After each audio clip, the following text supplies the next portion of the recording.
তিনিচুকীয়াত অৰুণাচল সুৰাৰ প্ৰয়োভৰ মৌন জিলা আবকাৰী গণৰাজ্য দিৱসৰ দিনটোত ডুমডুমাৰ বিভিন্ন প্ৰান্তত আৰক্ষী সেনাৰ অভিযানৰ সময়ছোৱাত বৃহৎ পৰিমাণৰ সুৰা ভৰ্তি এখন বাহনসহ এজনক আটক আৰক্ষী প্ৰশাসনৰ বৰহাবজানৰ ৰাষ্ট্ৰীয় ঘাইপথত নাকা চেকিঙৰ সময়ত বাহনখন আৰক্ষীৰ জালত পৰে। কৈলাশপুৰৰ পৰা বাৰেকুৰিলৈ বিক্ৰীৰ বাবে সুৰাসমূহ লৈ যোৱা হৈছিল বুলি সৰবৰাহকাৰীগৰাকীয়ে আৰক্ষীৰ আগত স্বীকাৰ কৰিছে। ভুৱা নম্বৰ প্লেট ব্যৱহাৰ কৰি এখন বিলাসী বাহনত সুৰাসমূহ লৈ আনিছিল বুলি আৰক্ষীয়ে জানিবলৈ দিয়ে। News desk report Namsai update news.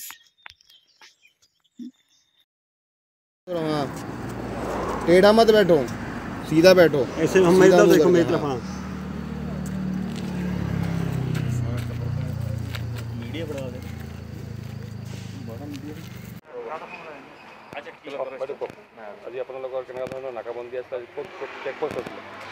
হয়, আজি আমাৰ ডুমডুমা পুলিচ ষ্টেচন আৰু মাকুম যি আৰ্মি শিখ ৰেজিমেণ্ট আছে আৰু লগতে আমাৰ এক্সাইজ ডিপাৰ্টমেণ্ট ডুমডুমা ব্ৰাঞ্চৰ তেওঁলোকৰ সহযোগত যৌথ সহযোগত আমি নাকা চেকিং বহাইছিলোঁ আৰু 26 জানুৱাৰী উপলক্ষে আমি নাকা চেকিংটো লগাইছিলোঁ বৰহাবজান এটি ৰোডত নিয়াৰ হিন্দুস্তান লিভাৰ ওচৰত। তাতে আমি চেকিং কৰি থাকোঁতে এখন গাড়ী মানে অলপ সন্দেহজনক লাগিলে। গাড়ীখনক আমি যেতিয়া ৰখাবলৈ ছিগনেল দিছোঁ তেওঁ ৰখা নাছিলে, গুচি গৈছিলে। তাৰপিছত আমি গাড়ীখন ভালদৰে ৰখাই মেলি চেকিং কৰিলোঁ। গাড়ীখনৰ নাম্বাৰ আছিলে S23AE 7423, এখন কিয়া মডেলৰ গাড়ী আছিলে।